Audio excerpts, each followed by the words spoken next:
Bonjour à vous, bonjour à tous et à toutes, bienvenue sur VTT Plaisir. Aujourd'hui, je vous accueille donc dans mon garage, et dans l'atelier du coup, pour vous présenter quelques petites choses qui ont fait des parler sur mon vélo lors de mon bike check. D'ailleurs, si vous ne l'avez pas vu, le lien en haut, à droite, à gauche, je sais pas où va le mettre Nicolas. Mais voilà, allez le voir, commencez par là. Mettez un petit commentaire, un pouce bleu sur les vidéos du bike check. Et faites-en de même sur celle-là, si ça vous a plu, évidemment. Mais du coup, voilà, une petite vidéo qui en fait va reprendre avec vous tous mes petits trucs et astuces dits du ghetto par notre ami Captain sur ce que j'ai mis en place sur mon vélo pour améliorer, pour faciliter mon entretien et mon utilisation au quotidien de la machine. Et notamment, une des choses qui a fait le plus parler dans la vidéo du bike check, la dent de requin qui permet de protéger un petit peu mon derrière. Voilà, donc bah, écoutez, à tout de suite pour les trucs du ghetto sur VTT Plaisir. Nous revoilà. On va voir ensemble le premier truc et astuce qu'on aperçoit déjà, qui se trouve sur le haut de ma fourche, que vous voyez donc là. Comme vous pouvez le voir, moi j'ai couvert ici les différents trous qu'on a dans la fourche. Du coup, bah, comment j'ai fait? Tada! Voilà, un rouleau de scotch électricien, de la même couleur que la fourche, du coup noir pour le coup. Et puis bah, j'ai fait des tours et ça bouche. Et puis bah, fin de l'histoire. Du coup on passe sur le guidon. Et donc au guidon j'ai ça. Et le tool que je vous ai déjà présenté la dernière fois pendant le bike check. Pour ceux qui veulent revoir. J'ai bien l'intérieur de la fourche qui est taraudé. Mais ce tool existe en version non taraudée. Donc on va aller le voir sur l'établi. Ce fameux tool de chez OneUp. Comme vous pouvez le voir, la marque est ici. Alors ça coûte un peu plus cher, puisqu'on est déjà sur un tool qui vaut à peu près une cinquantaine d'euros. Pour sa version threadless, c'est-à-dire sans taraudage, on est sur quelque chose à peu près autour des 100 euros avec le système complet. Comme vous pouvez le voir, c'est plutôt bien fait parce que on a deux parties, une partie avec tout ce qui est tools, et une partie ici, vous allez voir, je vais l'ouvrir avec vous, de réceptacle. C'est bien foutu parce qu'il y a les joints qui permettent que vraiment ça garde l'étanchéité. Un démonte pneu. Ici, j'ai tous les différents tools pour pouvoir manipuler mon vélo, du Torx, etc. Un tool un peu spécial, celui-là, qui permet justement de resserrer le jeu de direction. Donc l'étoile qui n'est plus disponible, qui est remplacée par une rondelle qu'on a en haut, au sommet, bah en fait elle se sert avec cet outil si jamais sur le trail vous avez un problème. Sinon c'est l'outil pour cassette Shimano. Voilà, la nouvelle version est accompagnée aussi de clés à rayons.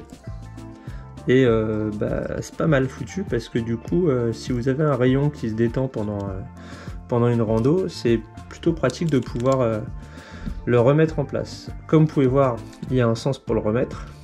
Ici, il y a une petite vague. Ici, il y en a une autre. On vient de le mettre dedans. Ici, on rentre dans ce sens-là la partie du levier et on vient pousser. Terminé. Alors moi j'ai été un petit peu en mode ghetto là-dessus, puisque du coup cette petite boîte je l'ai remplie avec des mèches, voilà, et les outils à mèche.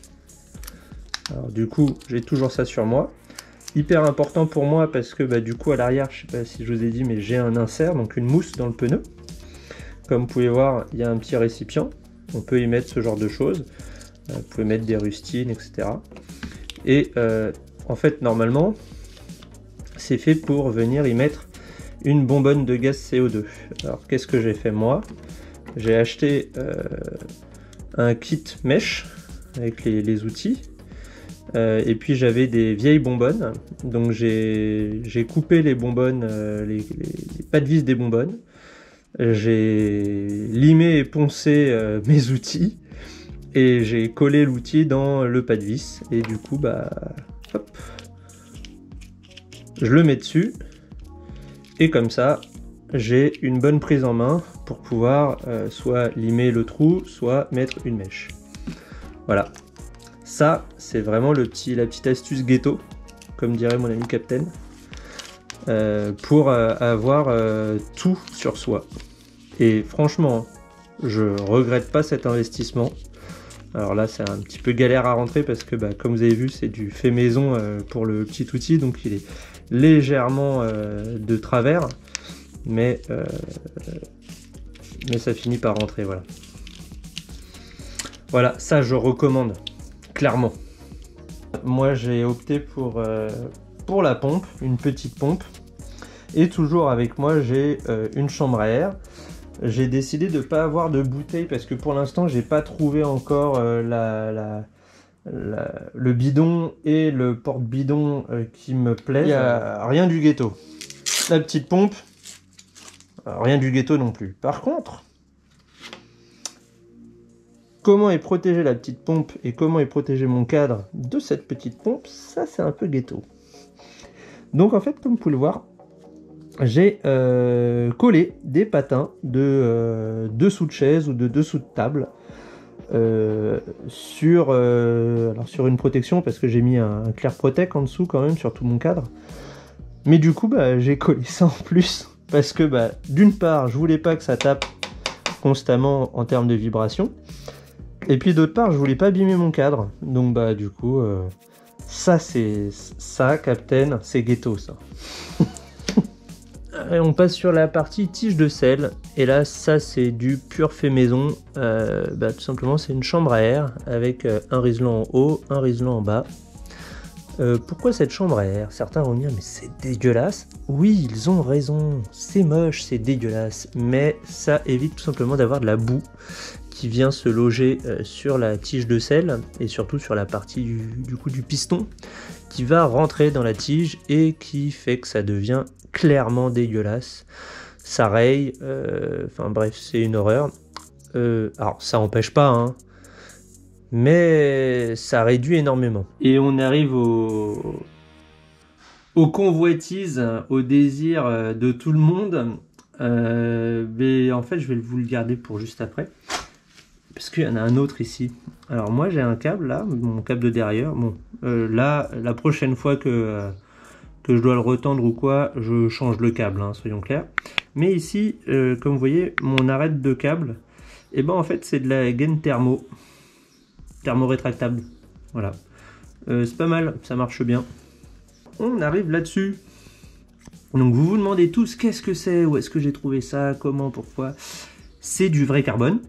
Puisque c'est de la vraie feuille de carbone qui a été compilée et assemblée avec amour au crochet de 12 comme on dit, sous presse, sous vide et du coup sous un moule. Donc comme vous avez pu le voir, c'est relativement épais. Pour autant c'est pas très lourd, hein, on parle de quelques grammes. J'ai fait 4 trous dedans pour pouvoir passer 2 riselants et terminer.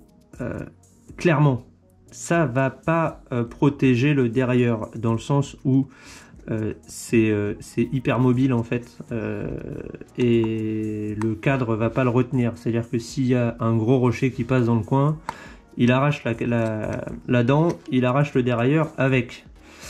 En revanche, s'il y a une branche qui vient et qui passe là, déjà ça va protéger le dérailleur et la chaîne, mais surtout ça va faire fusible, c'est-à-dire que les riselants vont péter et je préfère que les riselants pètent que ça vole, la ramasser ou la perdre, c'est pas grave, plutôt que de perdre mon dérailleur parce que le dérailleur c'est minimum 90-150 € en fonction du modèle et des fois beaucoup plus, et en fait ça fait chier de se retrouver sur le bord du chemin avec son dérailleur dans la main.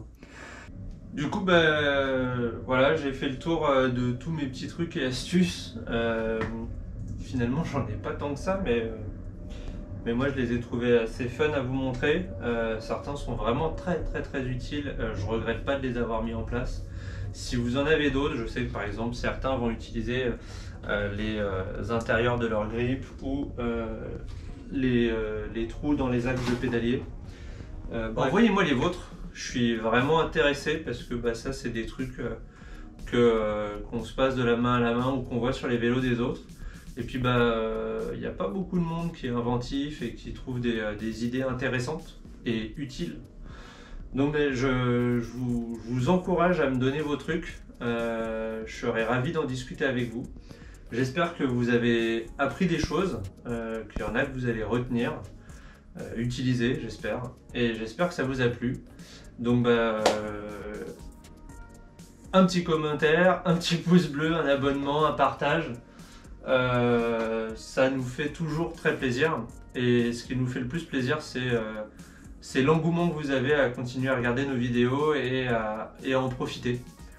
Donc écoutez, je vous remercie tous, je vous dis à très bientôt et surtout faites du vélo. À bientôt.